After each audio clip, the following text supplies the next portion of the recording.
Butereevu nkwaniriza nate ku Focus TV amawulire ge tulina olunaku lwaleero gega mukali stories ziri 3. Focus TV kwoli nze Ade Wilberforce kimwe muyanja and of course webalina okubeera ng'ogoberera wonna w'osinzidde okulaba Focus TV kyokola kyamaanyi nnyo ate kitwala for granted. Tukwebaza buli w'onyigamu ka view no likinga no sharinga no commentinga tukwebaza.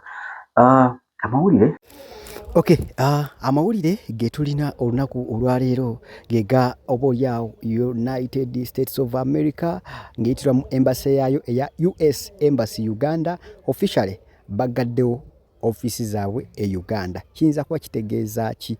General Muhoozi ye kabizaala oba yaleese embererezi eno eya Uganda okubeera nga ekitebe kya embassy ya US kikulozinga oba kistopinga operations zaakyo n'emirimu gye kikola mu ggwanga lyettu Uganda. Lale Mado avuddeyo n'aseka n'amusekerera n'agamba nti ebiseera ebisinga abantu twejjusa luvannyuma. Tweet zonna tuzirina era tugenda kudiringa mu biwandiiko ebisome ebiri online. Nsaba tweet gye nteekako tugisome ffenna era naawe ogisome ogikakase biki ebigenda maaso mu ggwanga lyattu Uganda. Amawulire gano gookya gakagwawo ndooza mu ddakiika nga 3 emabega. US okuvaayo n'ejja oba ne stoppinga operations zaayo wano mu ggwanga lyattu Uganda kiyinza kutegeeza ki?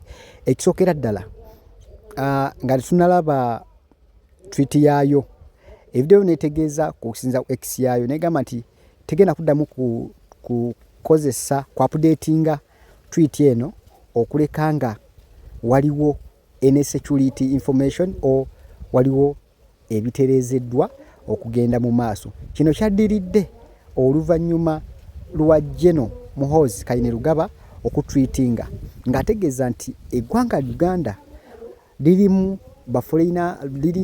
tulina ba foreigners abayambako Bobi Wine okwekweka.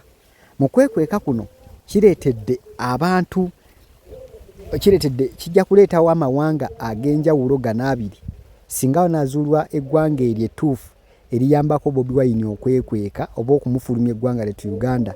Enkolagana yaabwe n'eggwanga lino ejja kuba esajjuse oba ejja kuba ekoma mbagirawo. Lale Mado avuddeyo n'amusekerera n'agamba nti tweet nti omukulu mutabani w'omukulembeze mulambo w'eggwanga Uganda atweetinga ebintu ebivoola ate oluvannyuma ebizza backfire oba ebimala hitinga n'alyoka ate n'abideliitinga. Avuddeyo n'amusekerera mu tweet ye eno Lale Mado nakugamba muna Kenya era ng'alipootingira CNN. Kitegeeza ki mu ggwanga lyattu Uganda? Twali twebuzaali ekibuuzo UN oba US bwevaayo ne stoppinga operations zaayo mu ggwanga lyattu Uganda kiyinza kutegeeza ki? One, waliwo abantu bafuna passports, abantu bafuna visa okuva ku embassy eno. Waliwo enkolagana eba wakati w'eggwanga eribeera mu embassy eyo nti singa obeerawo obugabirizi oba abeerawo ebintu byonna ebyenjawulo ebiyamba ku ggwanga. Tujjukire nga mu COVID-19 eggwanga lya US lyavaayo obutereevu nga liyambako ku mawanga gano aga Africa gye balina embassy zaabwe okudduukirira bannansi ba ensi ezo ne bannansi baabwe ababawangaalira mu ggwanga eryo nga Uganda we tuli. So bavaayo ne bastopinga kiyinza kutegeeza kisaawa zino naddala mu kaseera kano ge tulimu. Secondly, tweet eno yakolebwa omukulu yagikola naye ng'ate tamanyi biki biyinza kuvaamu era bwe yaddukira nti ddala yinza okuba ey'obulabe n'agideliitinga. Saawa zino tujjukire nti eggwanga nga Uganda tuli batebenkevu singa naddala Robert Kyagulanyi Ssentamu nga ye eyavaayo second runner eyali mu kalulu aka 2026 akalandibwa nga 15 talabwangako ali mu kwekweka okuva lwe yabulawo mpaka leero. Waliwo ne vidiyo endala erabiddwako Robert Kyagulanyi Ssentamu nga anenya obanga anenya sekretary w'ekitongole kya UN okubeera mu ggwanga Uganda.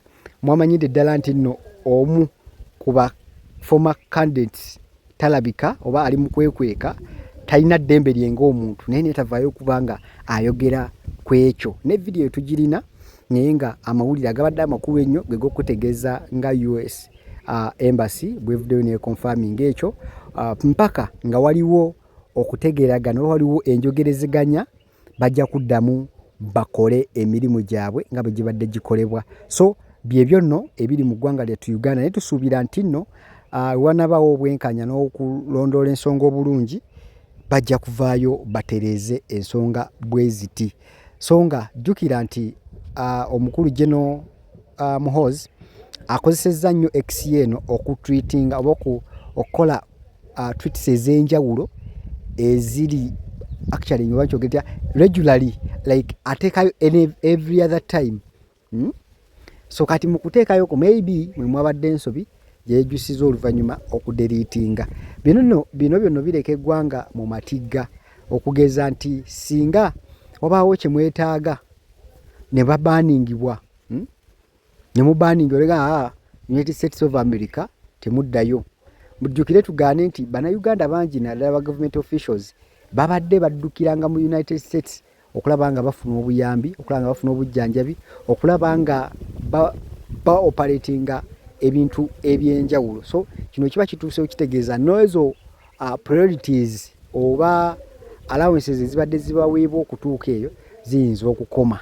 Then ne funds ezibadde zijja mu ggwanga lyattu Uganda okuvujjirira obulwadde obw'enjawulo, okuvujjirira breakouts ez'enjawulo, okuvujjirira outbreaks ezo nga zoolaba landslides, endwadde ez'enjawulo, byonna biyinza okuba nga bisitookingiddwa. So nga ate tujjukire nti gavumenti yaffe y'eggwanga Uganda oluusi ebadde nga eyambibwako mu biseera ebisinga okulaba ng'efuna obuwagizi obw'enjawulo. So amawulire ge tulina leero ku Focus TV. Thank you so much webali nnyo okubeera nga ogoberera, ate naba kusubscribinga, nkusaba subscribinga tube nga tugenda mu maaso. Nze Adde, thank you so much. We are really disappointed that the Secretary General of the United Nations is in Uganda, but he has not spoken about the gross human rights violations that are ongoing in Uganda. He has not spoken about the abuse of democracy in Uganda. He's in Uganda, but while he's in Uganda, opposition leaders, including myself and Dr. Besigye and others, are either under house arrest or on the run from the military. Kusubscribinga ku Focus TV bingi